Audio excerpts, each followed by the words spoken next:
فقد افترى إثما عظيما.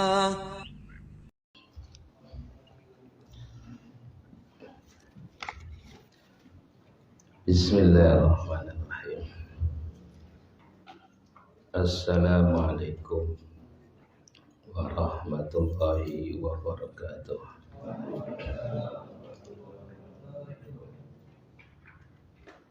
Alhamdulillah rabbil alamin. Wassalatu wassalamu ala nabiyyina Muhammadin wa ala alihi wa ashabihi ajma'in, amma ba'du. Allahumma alimna ma jahilna wanfa'na bima 'allamtana wa zidna ilman nafi'an ya rabbal alamin. Ikhwani fillah, hasanallahu wa iyyakum. Alhamdulillah pada pagi hari ini kita bisa melanjutkan daurah janais.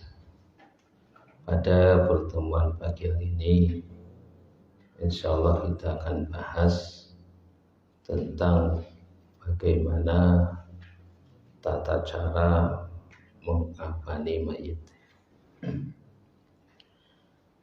Ketika mayit itu sedang dimandikan,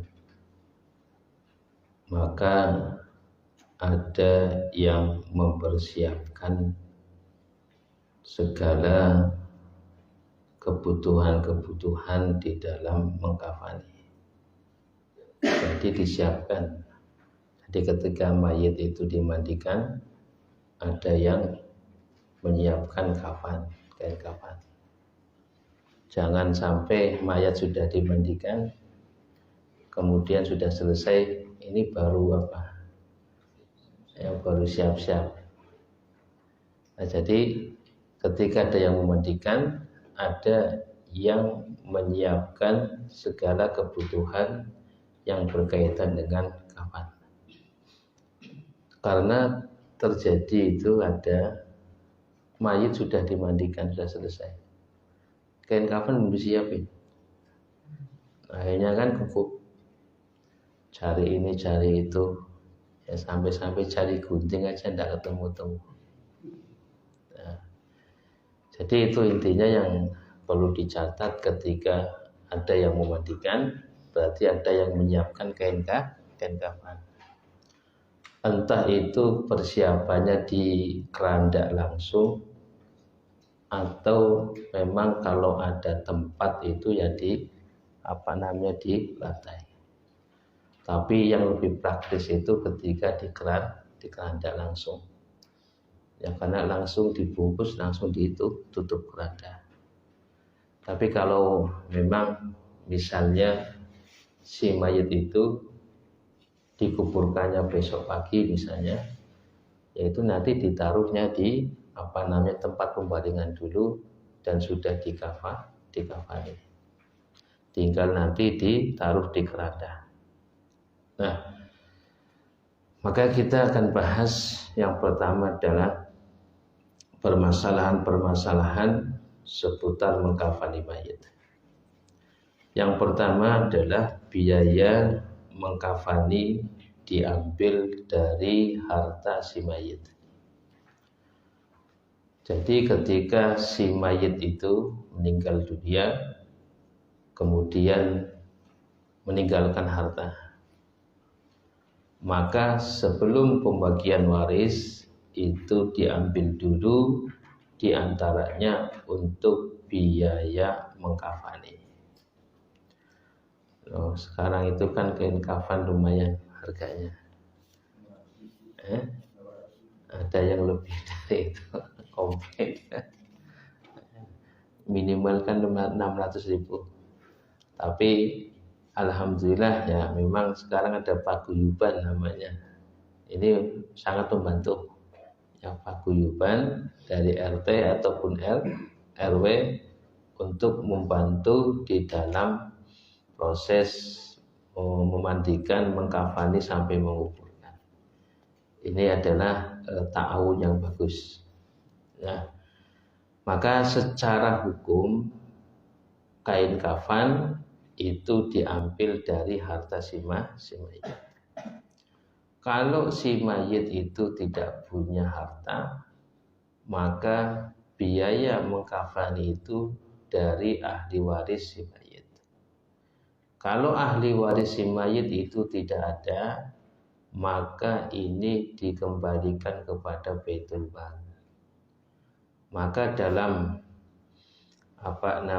dalam konteks Indonesia, Baitul Mal itu ya diambil dari kas RT ataupun RW ataupun paguyuban. Nah, demikian. Nah, itu urut-urutannya demikian.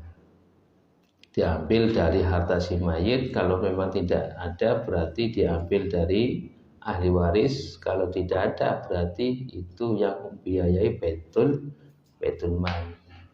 Kalau Baitul Mal tidak ada, tetangga yang kaya, tetangga yang mampu. Tapi alhamdulillah tidak ada sampai yang demikian. Ya. Kemudian yang kedua, kain kafan yang dibuat mengkafani mayit adalah kain yang diperbolehkan dipakai sewaktu dia hidup. Artinya haram bagi mayit laki-laki dikafani dengan kain sutra.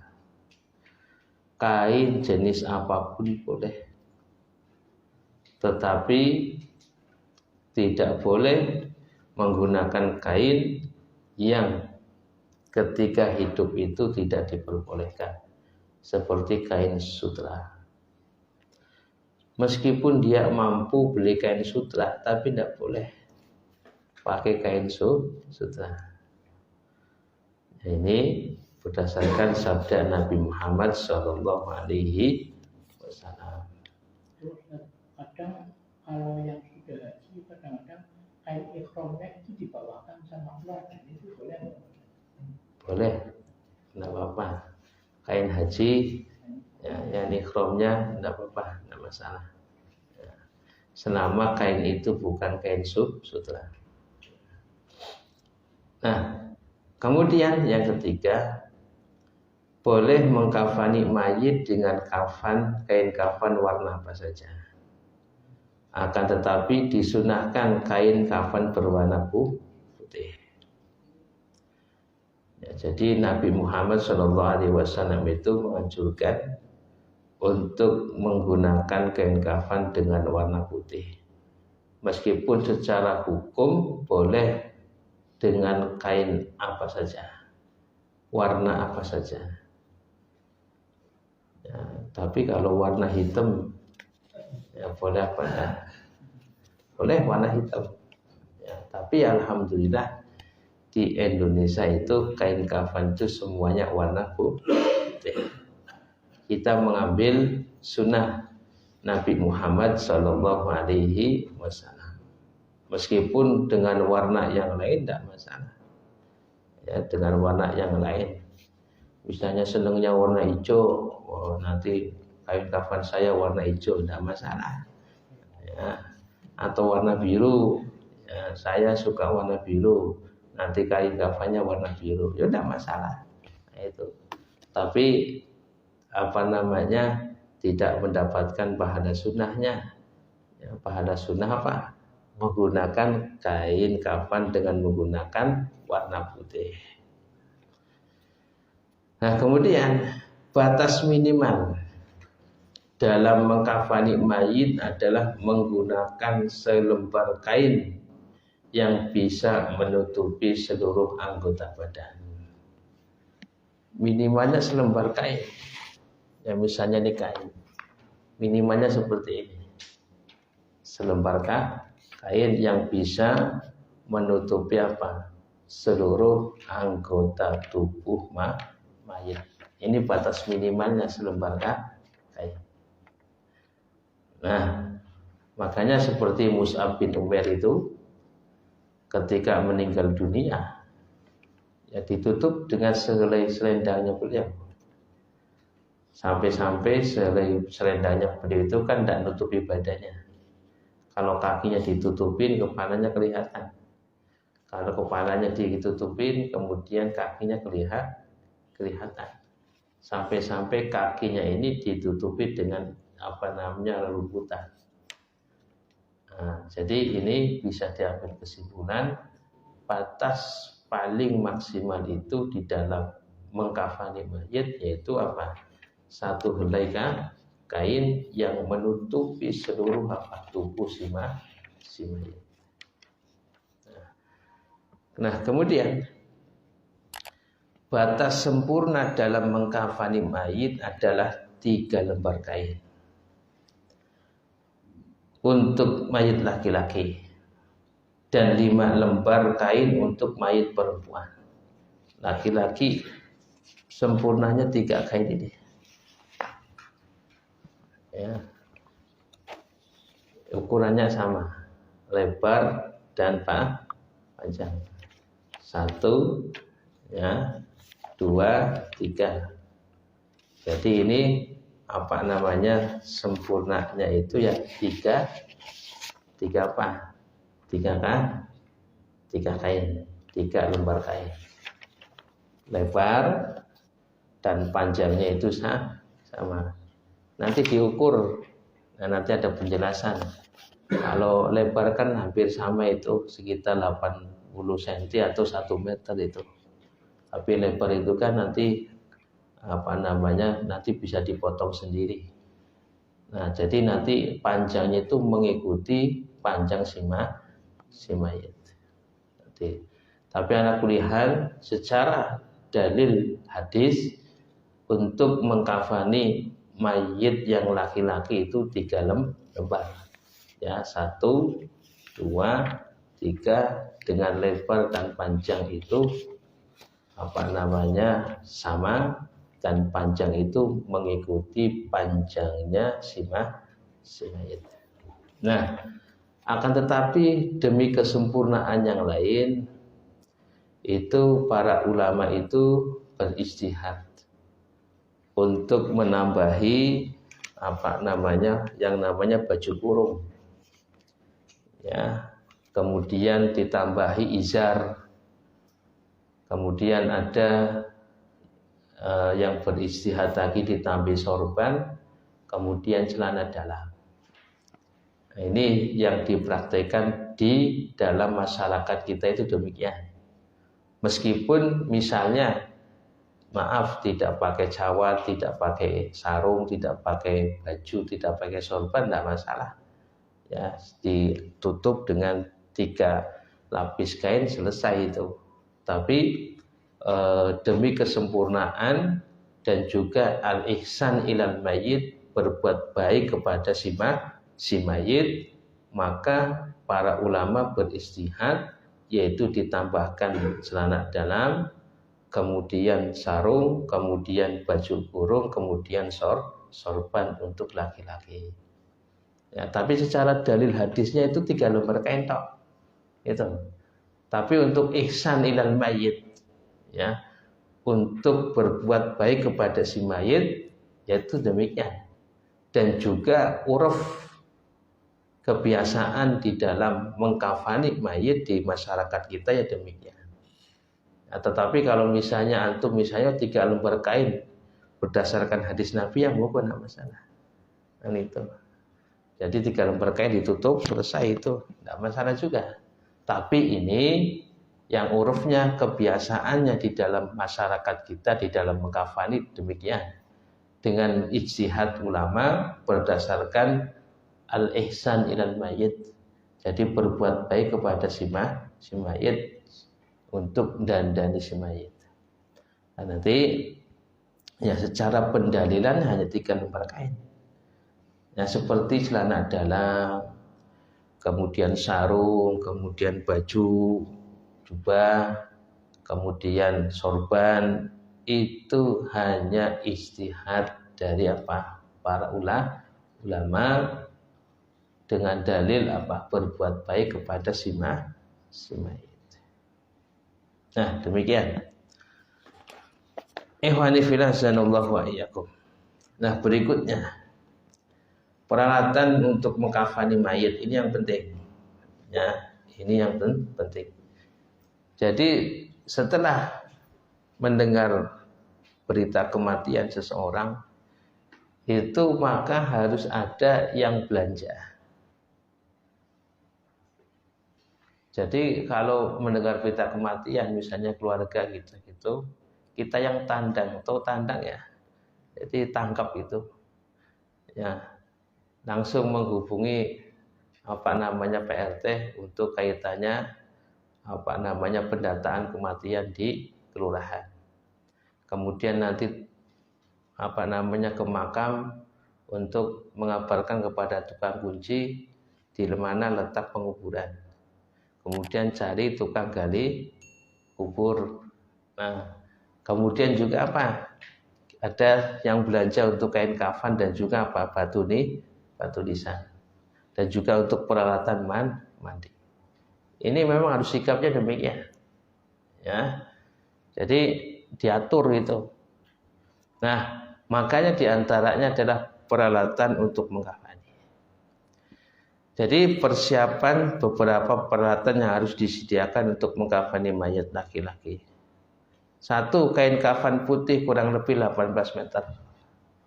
Itu kan biasanya lebar 80 cm atau 1 meter itu.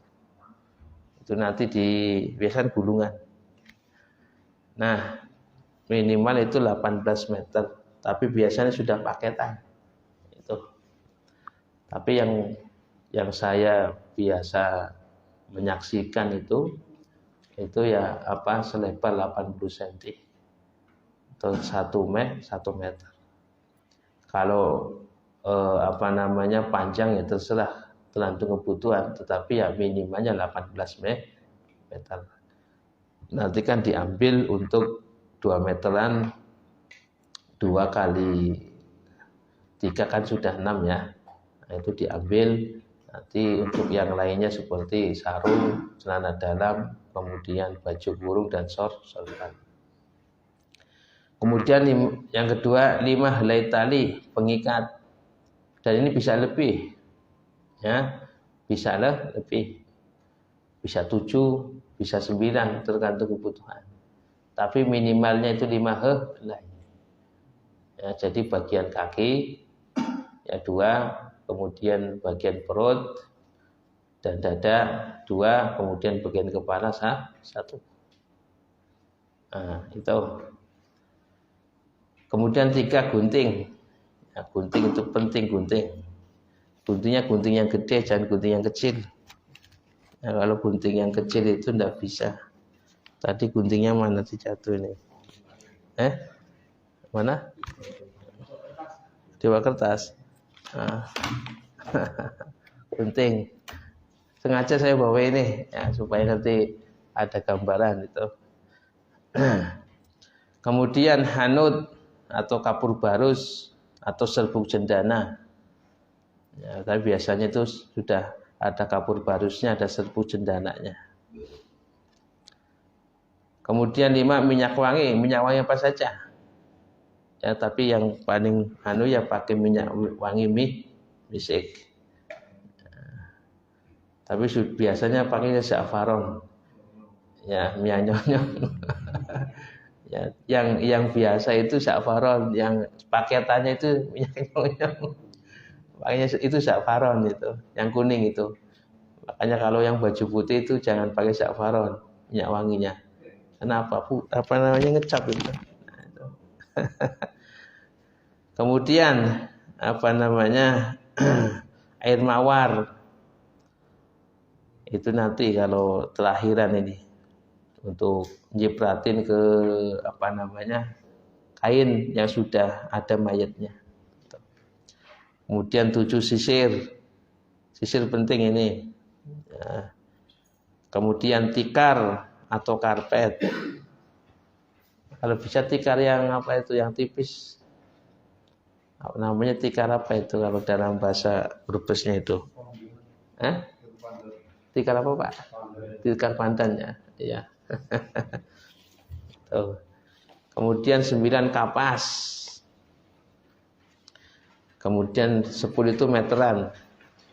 Bukan meteran bangunannya ini ya. Meteran yang untuk jahit itu loh, yang ya.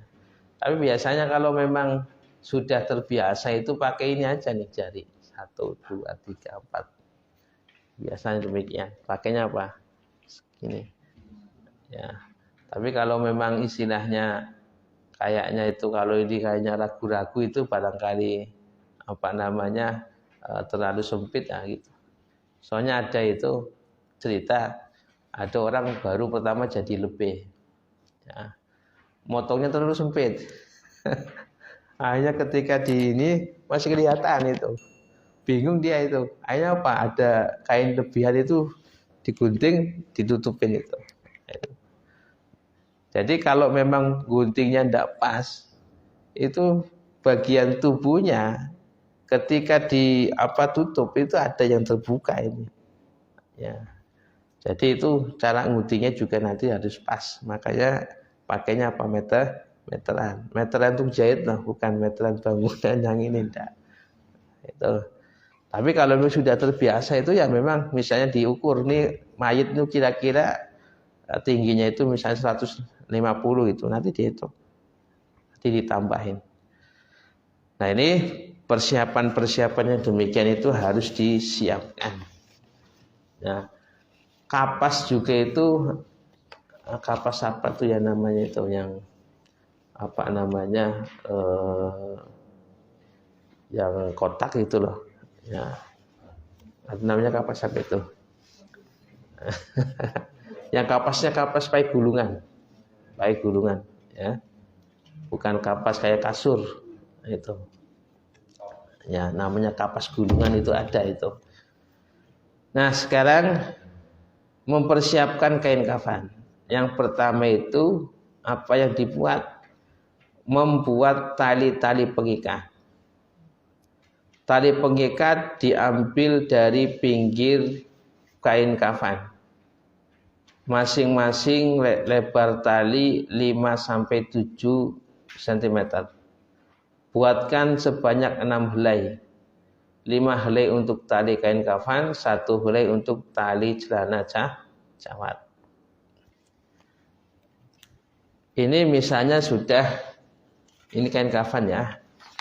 Kain kafan itu nanti di pinggir kain kafan, bukan pinggir panjangnya, pinggir lebarnya. Ini dibuat berapa? 5 atau 6 helai. Ya. Dibuat. Ini talinya. Dengan ini lebarnya berapa? 5 sampai 7. Kalau panjang ini kan sudah dari sini 80 cm atau 1 meter dari kain kafannya dibuat. Berapa? 5. Ini menyesuaikan. Dibuat biasanya itu cepat. Pakai kalau kain kafan yang bagus itu di shred itu cepat itu. Kalau ini kan kertas susah. Jadi dibuat berapa? 5 atau 6. Dibuat 6. Diambil dari pinggir lebar kain kafan. Ini biasanya sudah disesuaikan 80 cm atau 1 meter. Siapkan talinya berapa? 6 ya. Nah, talinya demikian. Nah, biasanya itu Pak lebihnya itu ada yang membantu guntingin ini gitu. Dah cukup 5. Satunya lagi untuk ngikat apa? Celana dalam. Dalam celana dalam itu nanti kita bahas apa namanya modelnya. Dah, ini 1, 2, 3, 4, 5. Ditaruh dulu. Nanti natanya itu nanti. Yang penting sudah siap dulu. Sama ini. Bisa dipahami ini? Ya, diambil dari mana? Dari ujung pinggir lebar kain kafan. Nah, yang kedua, membuat kain kafan pembungkus tubuh mayit alas, ya, mempersiapkan kain kafan yang sesuai dengan ukuran sepanjang badan mayit dan ditambahkan ukuran panjangnya dengan penambahan ukuran secukupnya kira-kira sejengkal atau 50 cm tergantung ketinggian mayit. Caranya ini, ketinggian mayit diukur dengan meteran untuk menentukan panjang kain kafan yang nanti akan digunakan untuk membungkusnya. Setelah diketahui ukuran kain kafan yang akan digunakan, maka mulailah proses pengguntingan kain kafan dan buatkan 3 lembar kain kafan untuk membungkus seluruh tubuh mayit. Tambahkan panjang kain kafan tersebut dimaksudkan agar mudah mengikat bagian atas kepala dan bagian bawah kaki. Diukur panjang si mayit, rata-rata tingginya orang Indonesia itu antara 150 sampai 160. Ya, 150 170. Ya, jarang ada yang lebih dari 170. Oke, sekarang kalau mayitnya itu panjangnya berapa? 160. Maka kalau memang 160 ditambah 50 cm. Ya, berarti berapa? 210. Ini dikandung maksud supaya untuk mengikat bagian bawah kaki dan juga untuk mengikat bagian atas. Jadi ada panjang 25 cm di atas, 25 cm kaki. Ya, kalau memang istilahnya tidak tidak dilebihkan, itu nanti terbuka. Ya, susah ngikatnya karena ngepres dengan kepala. Nah, dan bungkus mayit itu tidak seperti bungkus permen. Ya, ujung ujung rambut, ya, ujung kepala dengan ujung kaki sama itu. Enggak. Nanti dilipat ujung kakinya itu jadi ujung kaki itu jangan seperti permen gitu. Enggak. Jadi dilipat, nanti diikatkan di telapak kakinya. Nah, siapkan berarti 3 lembar kain dengan mengikuti panjang atau tingginya si mayit ditambah 50 cm. Ya, barangkali nanti ada mayit yang tingginya 175. Ya diukur dulu. Ya, nanti ditambahkan 50 cm-nya tingginya itu. Ya, jangan sampai kurang, nanti repot kurang itu nanti. Siapkan 3 kain. 1. Ya, ini kalau memang sudah diukur ya. Jadi intinya diukur tinggi si mayit, kemudian ditambahkan panjang 50 cm. 1, 2, kemudian 3. Oke, ini sudah disimpan baik-baik ini, ya. Soalnya biasanya kalau kayak gitu kan suasananya kan riuh, ricuh itu kan. Nah, talinya disiapkan, sudah nih tali siapkan, dikumpulkan dulu nanti. Nah, berikutnya membuat celana dalam atau celana cawat. Cara membuatnya, menggunting kain sepanjang 50 cm dan lebar 25 cm. Oke. Ini sudah, misalnya ini ya. Ini panjangnya sini 50 cm. Ini untuk cawatnya ya. Kemudian di sini 25 cm. Oke. Kemudian tali tersebut digunting agar nanti menghasilkan bentuk seperti popok bayi atau seperti huruf T besar. Lalu ujung kanan dan kiri digunting untuk lubang tali cawat. Lalu masukkanlah tali cawat pada lubang-lubang itu. Dalam cawat diberi kapas yang sudah ditaburi dengan kapur barus dan serbuk cendana atau diolesi minyak wangi di sepanjang cawat. 25 cm. Ya. Kemudian ini 30 ya 50 cm. Oke, set.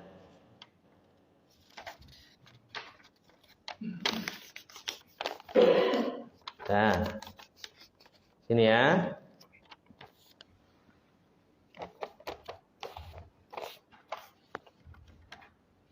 Ini di sini nih. Di sini seukuran ya kira-kira apa namanya 10 cm. 10 cm digunting ini di sini itu 5 cm. Ini 5 cm.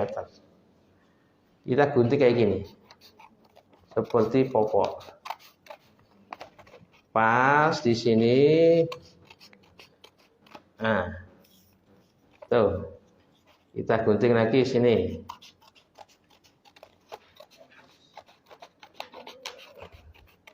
Nah. Oke ya. Oh, serapa darurat. Wis, kotak bujune pas. Dah, ini 10 cm ya. Kemudian di sini 5 cm. Di sini dilubangi. Tekuk. Nah, dilubangi. Di sini dilubangi. Untuk apa? Untuk tali cawat. Di sini dilubangi. Ini agak lumayan, tapi memang lebih rapi ini. Ya, ini dimasukkan nanti tali sini. Ya, diikat di tengahnya. Ini cawat. Kayak gini.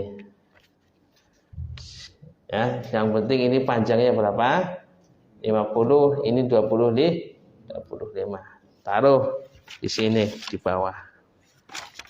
Nah, atau kalau yang biasa, kalau memang biasa di masyarakat itu buatnya tidak seperti itu, mana lebih simpel lagi, cuma kain tok.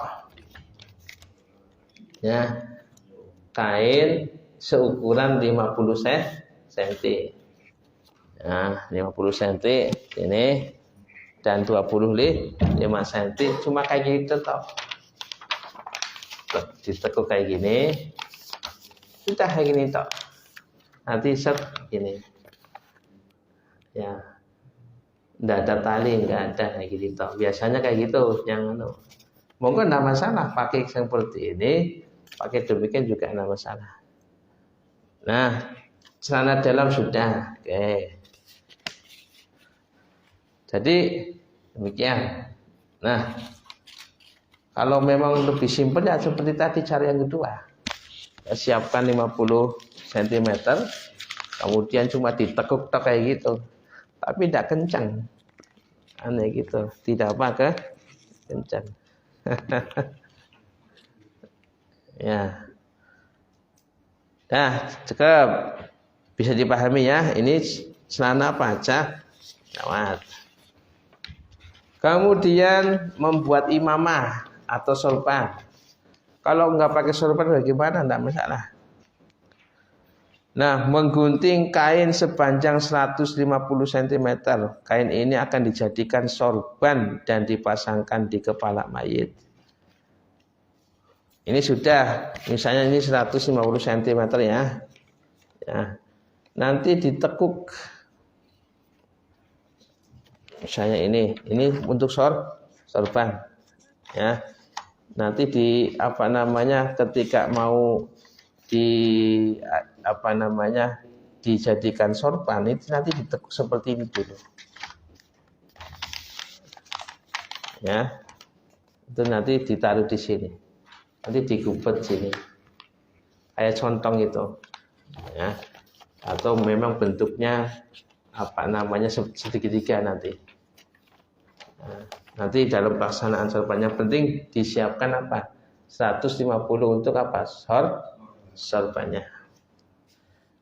Nah, atau memang tidak mesti harus 150 cm atau dibuat seperti bujur sangkar, lebar dan panjang sama. Ini lebarnya misalnya di sini 1 meter, di sini juga 1 meter. Ya, ini lebih gampang. Kemudian ditutup demikian, dijadi seperti 3. Nanti kepala mayatnya di sini, nanti digulung. Ini kayak gini, nanti dicontong seperti ini. Nah, nanti prakteknya ada insya Allah. Tapi yang lebih simpel yaitu bujur sangkar, bukan 150 cm. Atau misalnya 150 cm plus 150 cm. Tapi biasanya lebarnya nggak sampai 150 cm. Ini yang menjadi masalah.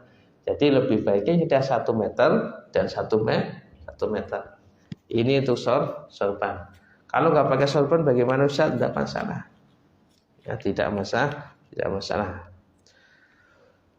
Maka yang berikutnya adalah kain sarung.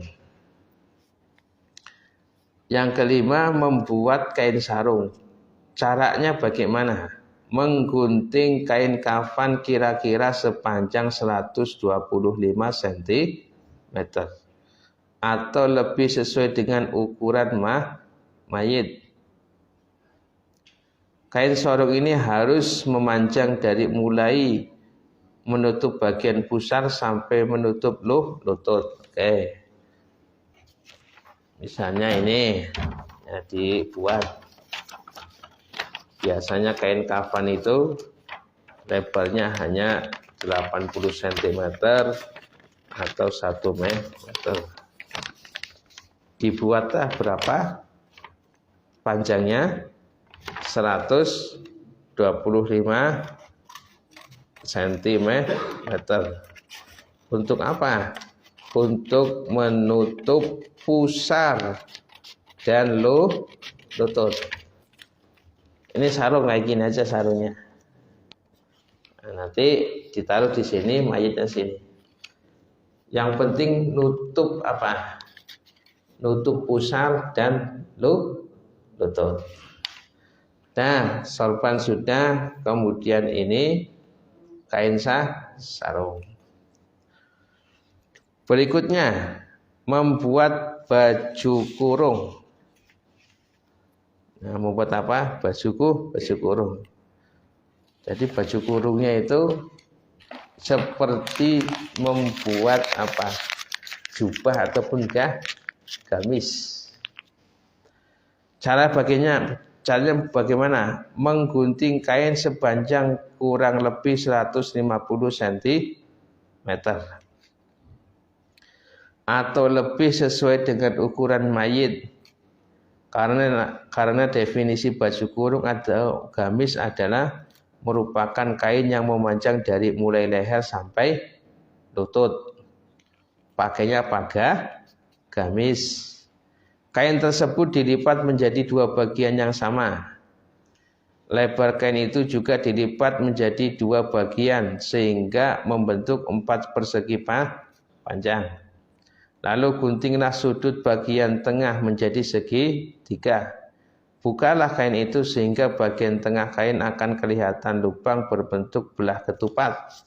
Salah satu sisi dari lubang itu digunting lurus sampai pada bagian tepi sehingga akan berbentuk sehelai baju. Nah, siapkan dulu. Apa siapnya? Kain berapa? 150 cm. Dilipat.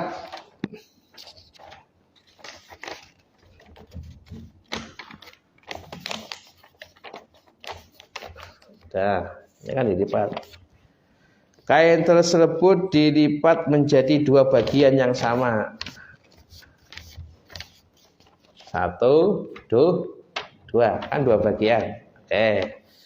Lebar kain itu juga dilipat menjadi 2 bagian sehingga membentuk persegi panjang. Oke. Ini kan 2 bagian ya. 1, 2. Lebar kain tersebut juga dilipat sehingga menjadi bentuk persegi panjang. Ini persegi panjang. Lalu guntinglah sudut bagian tengah menjadi segitiga. Gunting. Nah, lalu bukalah kain tersebut bagian tengah. Nah, udah kan? Berarti ini nanti untuk masukin kepalanya ke sini. Nah, lalu salah satu digunting lurus di sini, gunting lurus. Nah, digunting. Nanti naruhnya kayak gini. Demikian. Jadi udah kayak gini. Yang namanya baju kurung. Nah, ini bisa dipahami ini baju kurung. Dilipat. Ya, duanya dilipat, kemudian ini gunting. Setelah digunting kan dibuka. Nanti ininya digunting lah. Oke. Jadi masangnya itu kayak gini. Nanti kepalanya itu dimasukkan sini itu. Enggak sampai dada tak. Ya enggak sampai bawah. Untuk melebarkan saja ini.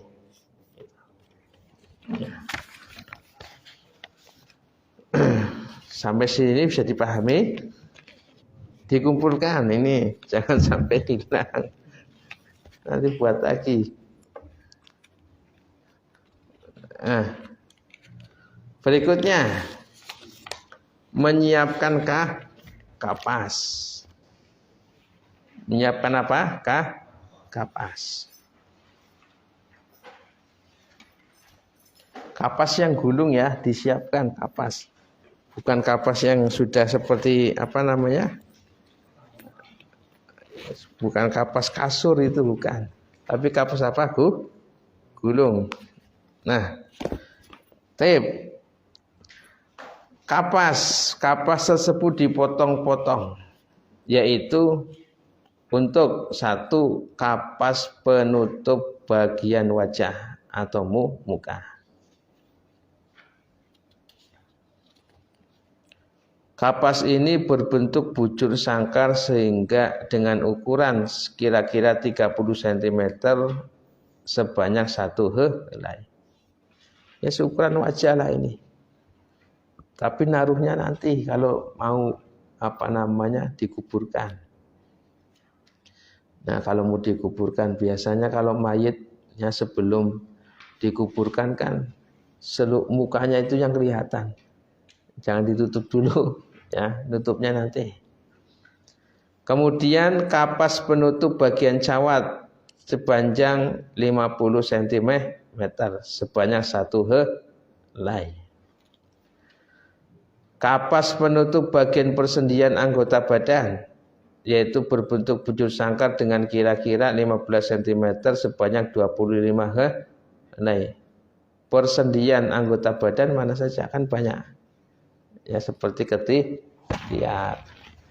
Ini juga nanti di sini bawah ada, kemudian di sini ada, kemudian nanti di sini ada. Jadi kan mayit kan gini. Ya. Jadi telapak ini ketika nempel perut kan ditaruh di kapas. Tangan dengan tangan juga ditempel kapas, kemudian nanti di sini juga dikasih kapas. Kapas penutup bagian lubang hidung dan lubang telinga. Kapas ini buatlah kapas berbentuk bulat sepanjang 4 buah. Jadi hidung, kemudian telinga. Catatan, di bagian atas kapas-kapas itu olesi minyak wangi lalu ditaburi kapur barus atau serbuk cendana. Nah, ini sudah disiapkan semuanya. Tinggal apa? Ya, mayitnya itu setelah dimandikan maka siap untuk dikafani. Bagaimana cara praktis mengkafani mayit? Apabila semua peralatan mengkafani sudah dipersiapkan semuanya, maka prosesi selanjutnya adalah 1. Hamparkan tali pengikat 5 helai. Tapi sebelumnya itu tikar dulu. Ya. Tikar di bawahnya. Ini tikar. Ya. Kalau mau istilahnya lebih praktisnya itu tikar. Jadi sebelum 5 helai ini ya, tikar. Sebelum tikar itu tali. Untuk nali apa? Tikar. Ya, 3 helai atau 5 helai. Ya, tikar. Ini tikar dulu ya. Nah, sekarang. Jadi di bawah tikar ini ada apa? Tali. Kita buatkan tali untuk apa? Untuk yang ditikar. Jadi tali dulu, kemudian di atasnya tikar. Ya. Mayitnya mundurnya mana mayitnya? Kepalanya di sini nih. Ya. Kemudian apa? Kakinya sebelah selatan. Nah, jadi seperti ini ya. Di bawahnya ini tali loh ya. Tali. Dan sekarang hamparkan tali pengikat yang 5 helai. Tali 1 di sekitar kepala. Talinya disiapin. Tali 1. Tali kedua di sekitar pundak bawah dagu. Pundak bawah dagu berarti mana? Ini. Di bawah sini ya. Nah. Ini sedekat. Taruh di sini 1. Oke, kepala. Dikira-kirakan saja. Oke. Kemudian yang ketiga di sekitar pantat. Berarti apa? Di sini tengah. Apa? Kalau bahasanya bruto. Nah. Kemudian di sekitar kedua lutut. Sini. Oke. Kemudian di kedua telapak kaki di sini berapa? 5. Ini minimalnya demikian. Jika dikira perlu untuk dilebihkan maka tambahkan sekitar bawah tangan yang sudah disedekapkan. Berarti sebelum perut. Dan juga di sekitar betis kalau mau ditambahkan. Nah, bisa dipahami ini? Harus digambarkan dulu pokoknya ini gambarannya demikian. Di bawahnya apa? Tiga. Berikutnya, hamparkanlah 3 lembar kain kafan pembungkus tubuh mayit. Hamparkan 3 lembar kain kafan pembungkus di atas tali pengikat. Dihamparkannya dengan bertindihan antara satu sama lain jika kain kafannya lebar. Nah, tapi kita itu tidak lebar, Pak. Ya, enggak lebar. Jika ukuran kain kafan dirasa kurang lebar, maka menghamparkan kainnya adalah dengan susunan antara lapis pertama dengan lapis yang lainnya, tidak tertumpuk sejajar, tapi tumpangkannya sebagian saja secara menyilang. Tali sudah disiapkan. 3 lembar kain. Kalau kainnya lebar, numpuknya demikian. 1, 2, 3. Tumpukan kalau lebar. Cuman masalahnya kain kafan yang biasa itu enggak lebar. Ya, hanya 1 meter. Jadi kalau lebar, misalnya 2 meter ini, kan lebar tuh, panjangnya 2 meter lebih, lebar enak, kita enak itu kalau kayak gitu. 1, 2, bertumpukan 3, gitu. Nah, tapi yang biasa terjadi di masyarakat kita, kain kafannya tidak lebar. Maka cara menumpuknya demikian. Nah, Pertama taruh satu sini, tengah. Kemudian berikutnya taruh ya di sini. Apa namanya di sini? Menyilang ya. Contoh. Nah. Kemudian taruh lagi di sini. Jadi tumpukannya kalau saya gambarkan demikian.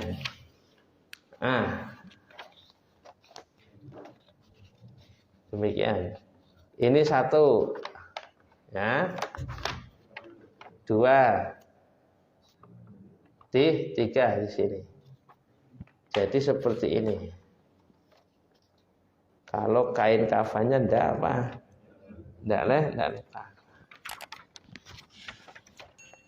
Bisa dipahami? Kalau kain kafannya lebar enak kayak gini aja lah, selesai tumpukan.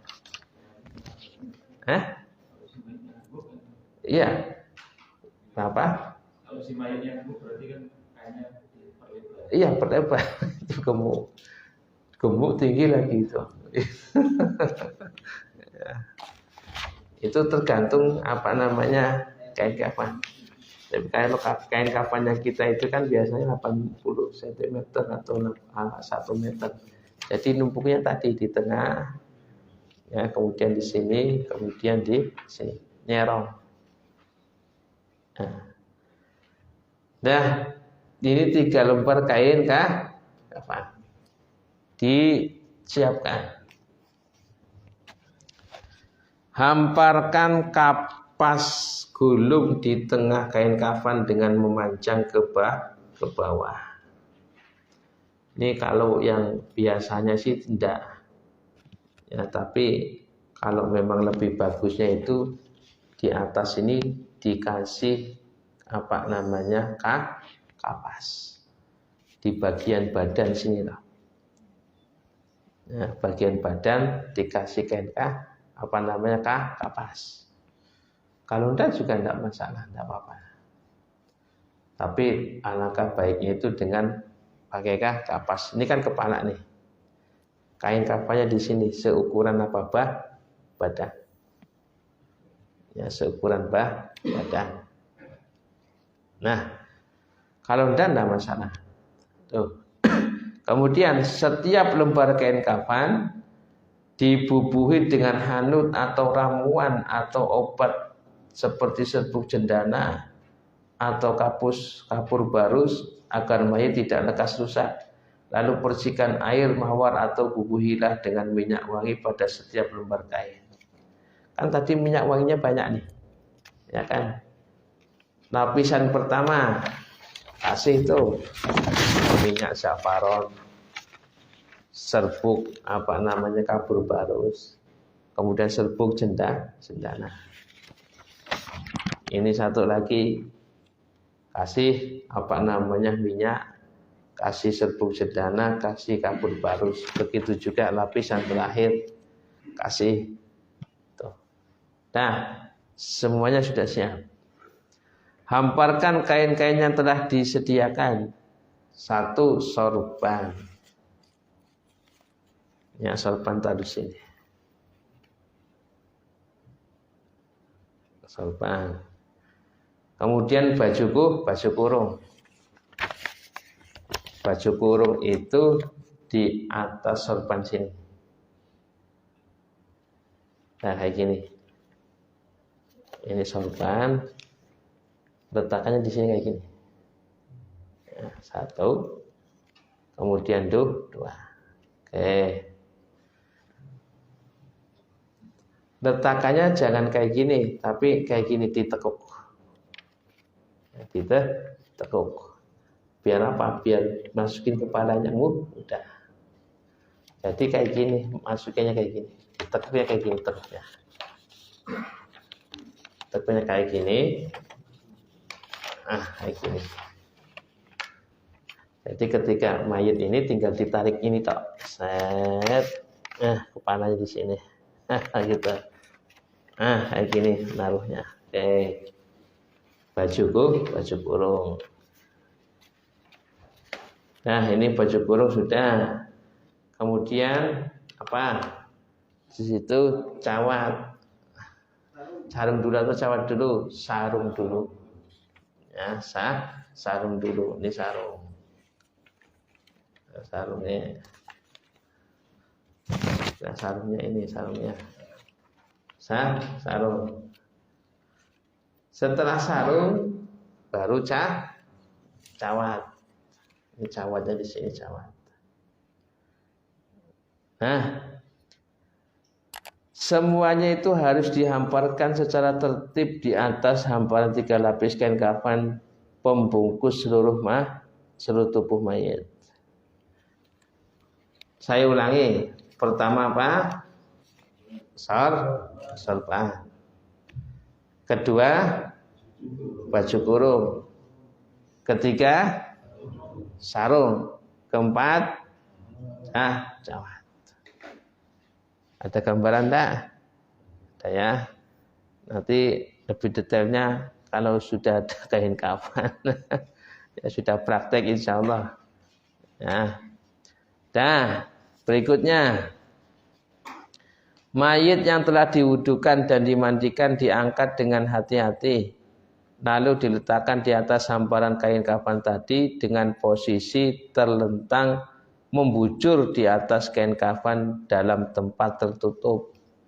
Artinya ketika meletakkan mayit di atas lembaran-lembaran tadi itu masih ditutupi.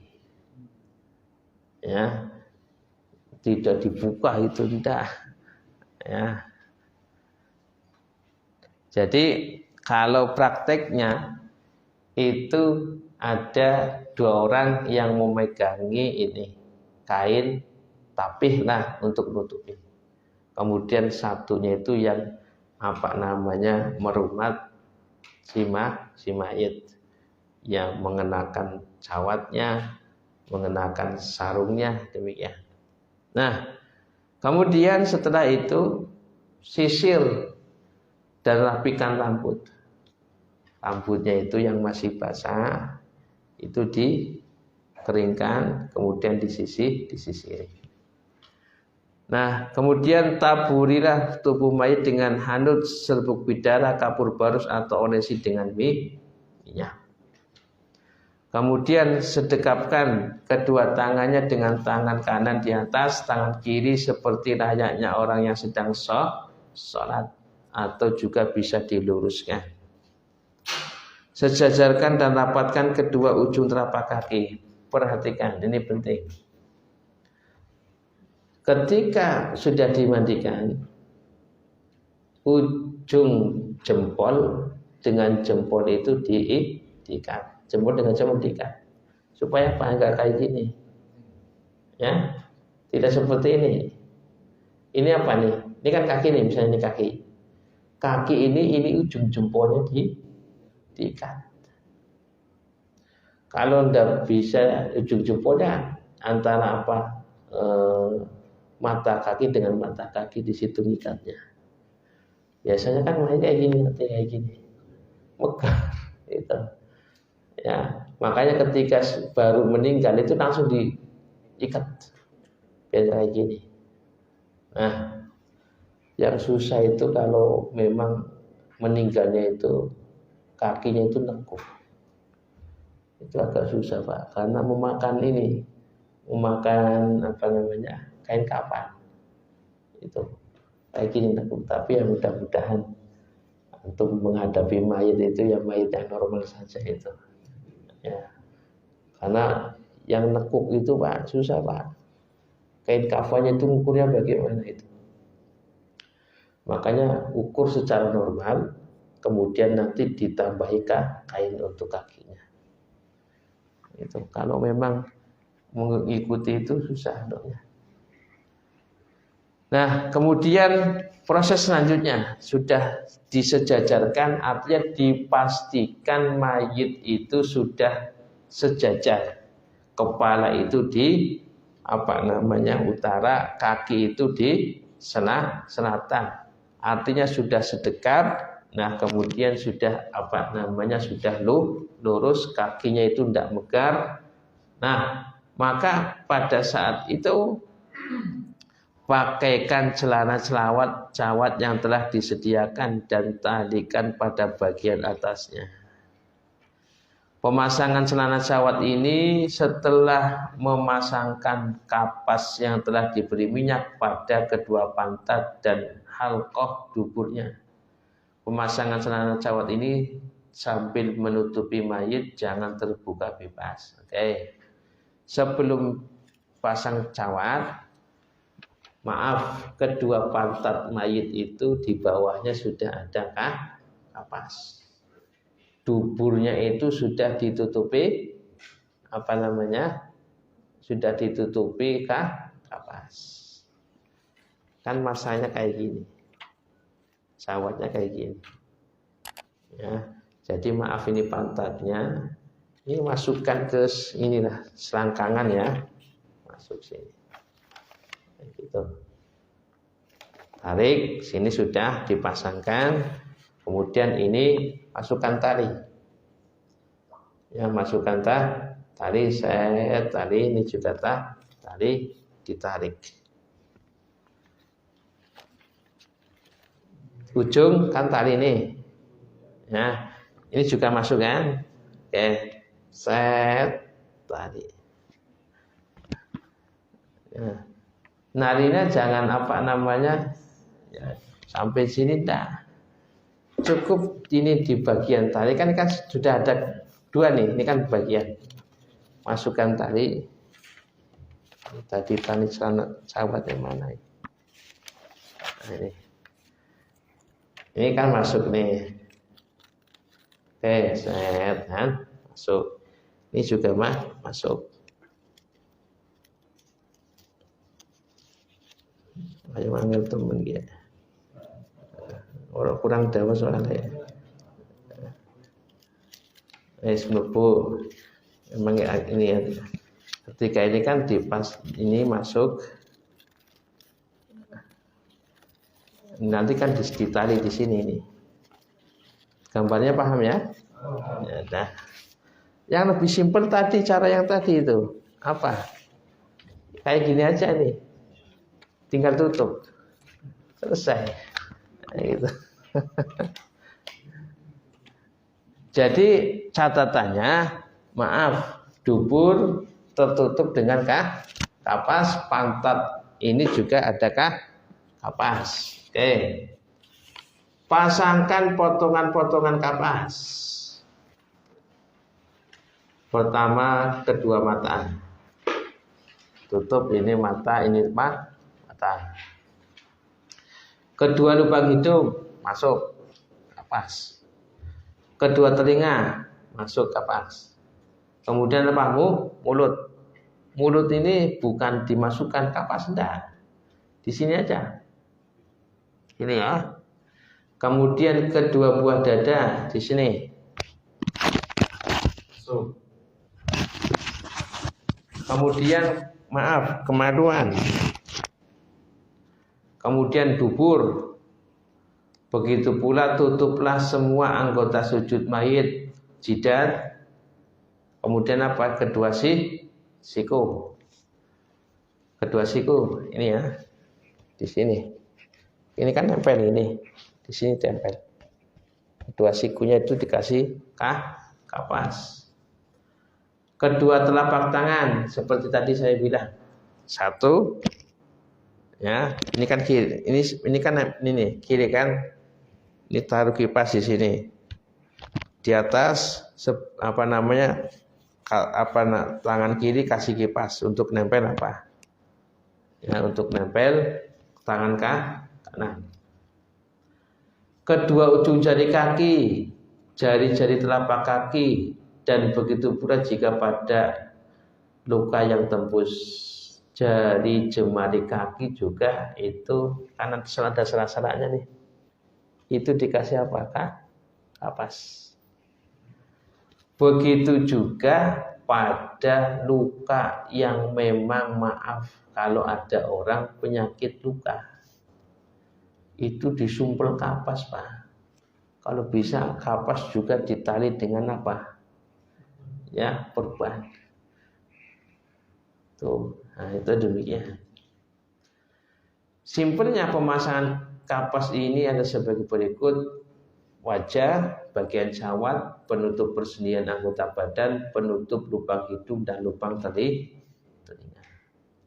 Nah, setelah memakaikan syawat, lipatkanlah kain sarung. Sebagaimana kita itu menggunakan sarung. Ya, kita melipatkan sebagaimana kita menggunakan sarung. 14. Pakaikan baju kurung. Yang tadi pakai baju kurungnya tadi ya. Apa namanya? Tadi seperti ini. Lipatnya kan kayak gini. Kepalanya masukin sini, ininya ditarik saja. Dan masuk itu. Ini baju kurung. Kemudian pakaikanlah imamah. Imamah ini hanya segitiga seperti kayak ini. Ya sudah, ini bagikan di sini. Ditaruh di sini atas. Kemudian di atas ini kayak gini. Sorban kan? Ini kan kepala nih. Kemudian ini kan ada masih, ini ditekuk di bawah. Di bawah kepalanya si mayit. Nah, lipatkanlah kain kafan dengan melingkar ke seluruh tubuh mayit secara selapis demi selapis sampai ditarik ujung atas kepala dan ujung bawah kaki agar kain kafan rapi. Caranya, ini caranya yang melipat 3 kain. Nah, misalnya ini sudah tertumpuk semuanya ya, sini. Nah, kita cara lipatnya. Melipat mulai dari sebelah kiri mayit. Sebelah kiri mana? Sebelah mana? Timur. Nah, sebelah timur. Sebelah timur ya. Oke. Ini juga ini. Set. Nah, kemudian melipat dari sebelah kanan. Mana sebelah kanan? Barat. Nah, ini dilipat. Ini kan ngikut nih. Ini juga ngikut. Nah, kemudian baru tali. Talinya itu sebelah mana? Sebelah kiri si mayit. Talinya tali simpul. Dipastikan ini ujung ada lebihan. Ujung kaki ada lebihan. Nah, untuk ujung ini ditekuk. Ya. Nekuknya itu kemana? Ya, di bawah. Kemudian ditali. Nah, kalau ini dibuka dulu. Apa namanya? Mukanya jangan ditutup dulu. Jadi pahaminya 3 lapis itu pertama bagaimana? Kiri ke kanan. Terus dari kanan ke kiri. Kemudian lapisan yang paling bawah ditutup. Baru ditali. Talinya ke simpulnya di sebelah mana? Simpulnya sebelah kiri. Catatan, dipastikan ujung ya kepala dengan ujung kaki ada lebihan 25 cm. Nah, ini untuk pocongnya. Tapi ingat, bungkus kakinya itu jangan seperti bungkus permen. Ya, tapi diikat ke bawah kemudian ditali. Ya, kakinya ketali. Jadi kan ini kan ditekuk sini tali. Nah, itu. Soalnya nanti ada yang seperti bungkus permen. Talinya di mana? Setelah itu simpulnya di kiri. Nah, kalau kepala iya tali. Ya, jadi itu terakhir nanti. Ya, terakhir. Nah, setelah tali diikatkan, baru itu ikat apa? Tikar digulung. Nah, kemudian mayit dimasukkan ke dalam keranda. Insya Allah nanti lebih jelasnya kalau kita praktek. Ada gambaran enggak di sini? Insya Allah ada gambarannya. Yang penting ya jangan takut kalau mau nganukin mayit.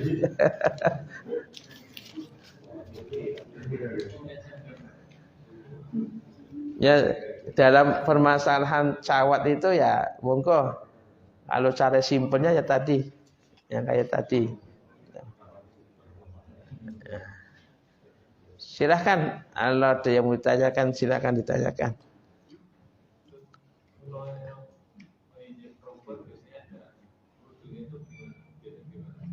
Kerudung, kepang, ya memang ada untuk mayat perempuan itu. Ya dikepang, kemudian kerudungnya itu bentuknya seperti tadi, seperti sorban gini. Kalau laki-laki suka gini, kalau perempuan kayak gini. Dibalik, tutup kayak gitu. Ya soalnya saya tidak pernah mayat perempuan.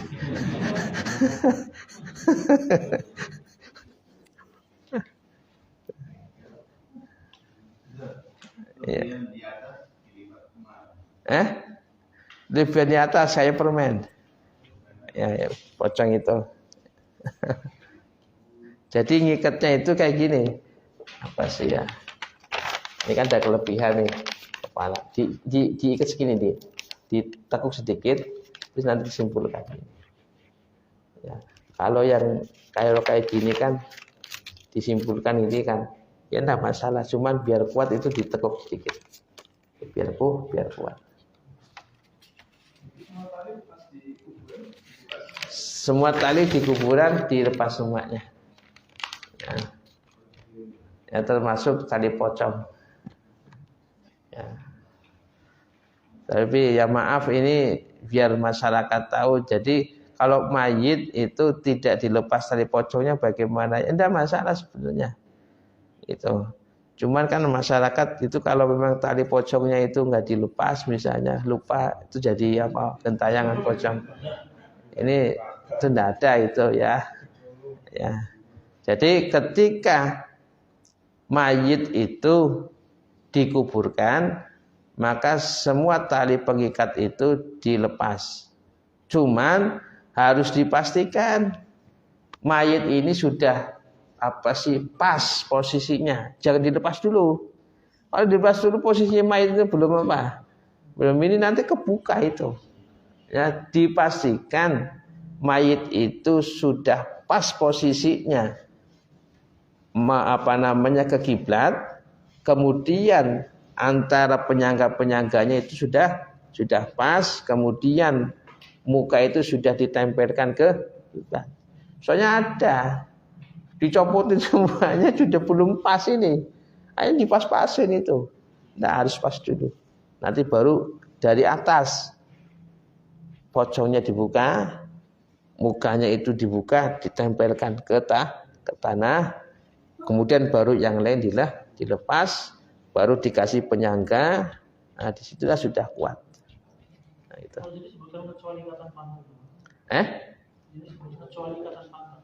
Karena pantat. Itu ada catatan. Kalau pantat itu memang bagian aurat, yang kalau dibuka itu kelihatan. Itu namanya aurat fahisyah namanya. Supaya mayit itu, ya catatannya itu, aurat fahisyah itu kan aurat yang besar itu. Jadi ketika dibuka itu terbuka.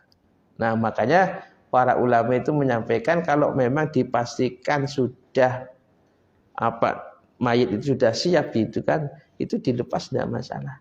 Nah gitu. Apanya? Iya. Cuman biar lebih tertutup. Nah, gitu. Itu hanya istiad ulama demikian. Gitu. Silahkan yang lainnya.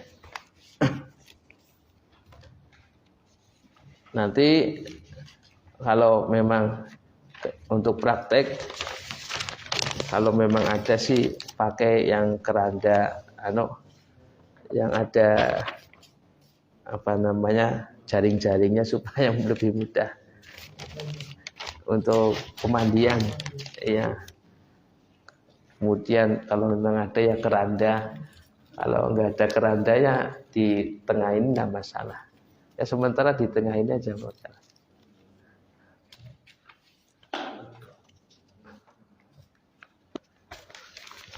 Ya monggo nanti apakah masing-masing grup itu beli kain kafan sendiri ataupun bagaimana, monggo dimusyawarahkan. Itu.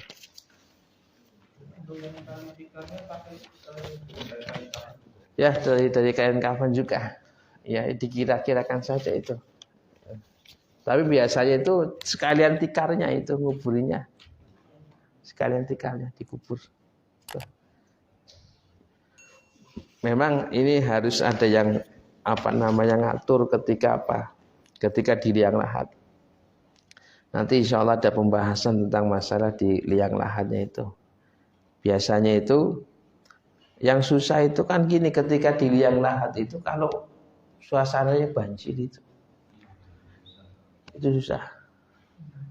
Ya, makanya sebagian ulama kalau memang dalam keadaan banjir pakainya peti itu. Nah, lebih ini yang agak susah itu banjir. Tetap dihadapkan gitu. Ya.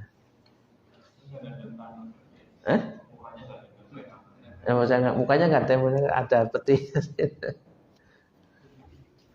Silahkan, ada yang bertanyakan. Nggak masalah itu. Misalnya batik. Cuma ya misalnya kalau memang kalau mengharuskan pakai batik ya jangan, itu enggak boleh itu. Ya. Silakan yang lainnya. Paling ada yang bertanyakan. Soalnya ada ya pakainya kain kafan diganti batik gitu. Karena Nusantara.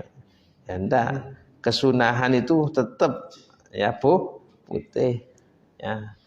Jangan campur adukanlah antara yang sudah qot'i ya dengan yang lainnya. Silakan yang lain. Monggo.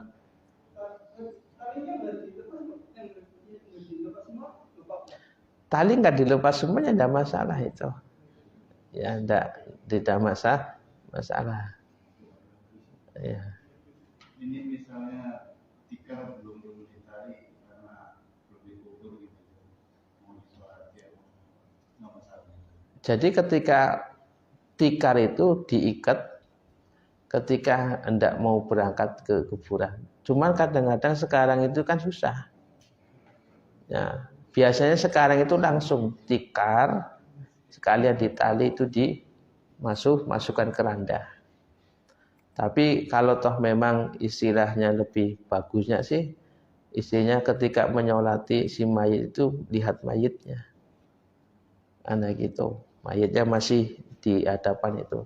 Tapi kalau urufnya sekarang kan sudah masuk keranda semuanya. Sudah ada tikarnya, sudah kain kafannya sudah masuk keranda itu. Iya, tutup keranda itu. Nah, itu biasanya berkembang di masyarakat demikian. Tapi kalau memang bagusnya menyolati mayit, ya lihat mayitnya itu. Nah, cuman di uruf kita kan tidak seperti itu. Nah, itu. Ya, sebelum dikuburkan dibuka. Supaya apa? Supaya kerabat, sanak saudara itu bisa melihat. Nah, jadi kalau sanak keluarga itu ya nyolatinya di rumah. Ya, sebelum dikuburkan melihat dulu, setelah itu Tapi ya kalau sekarang ya di masyarakat itu ya udah ditutup semuanya, masukin keranda. Tapi kalau ada sebagian juga sebelum masuk keranda itu ya tikernya belum diikat dulu. Biar yang takziah itu bisa melihat mukanya. Tapi kalau sudah mau dimasukkan keranda, ikat tikernya, mukanya ditutup dengan kapas di atasnya diikat, kemudian nanti tikarnya itu diikat juga, kemudian masukkan ke keranda. Nah, itu. Jadi ketika keranda, dan ketika dimasukkan keranda itu harus diingat itu kepalanya di mana. Ya, biasanya kalau keranda itu kan, kalau kepala itu ada lafaz apa itu kan, ada sajadah ataupun apa itu. Soalnya apa? Kerandanya kan fotonya sama itu kan. Nah, itu. Jadi untuk menandakan ini kepala itu ya pakai sajadah itu. Jadi banyak kan kalau di masyarakat perempuan itu nggak menyolati jenazah itu ya, mayat itu. Sholatnya itu di rumahnya. Iya, di rumah juga ya perempuan kan. Iya. Nggak ada yang menyolati. Nah, tapi sebenarnya disolati. Iya, boleh menyolati. Dari sini ya. Kita kalau di sini kan budayanya kan menyolatinya kan dibawa ke masjid. Iya. Kalau di daerah Jogja itu kan orang takziah langsung menyolati. Takziah langsung menyolati. Begitu datang ke rumah duka tuh rata-rata sudah ada dulu di orang menyolati. Ini kalau di sini kan enggak. Kalau di Sumatera juga kayak gitu. Di sana Sumatera kayak gitu, data nyolati. Ada juga ya, enggak masalah itu. Kalau memang lebih afdal ya di tanah lapang. Tanah lapang disolati. Nah itu.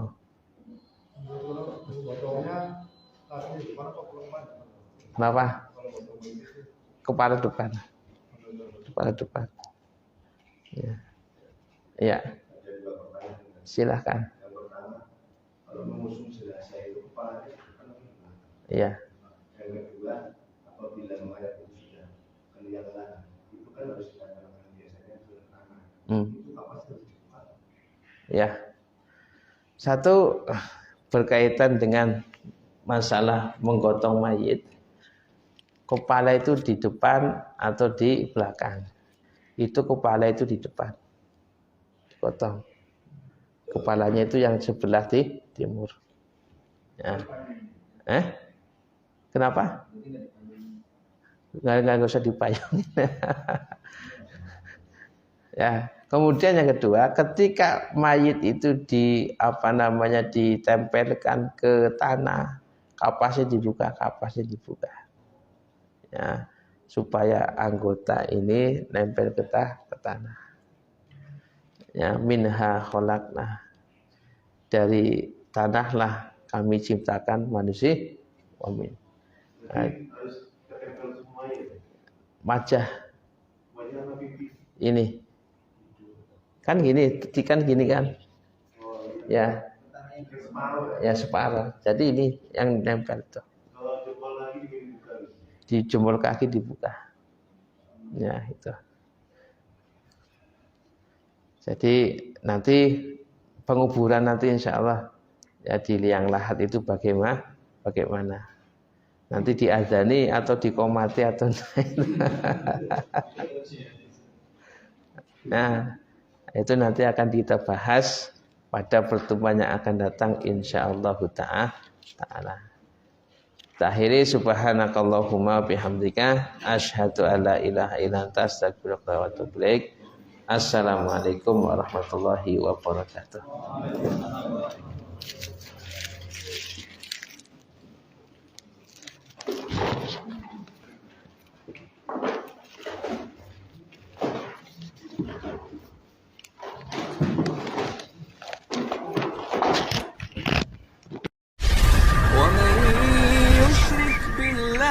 فقد افترى إثما عظيما.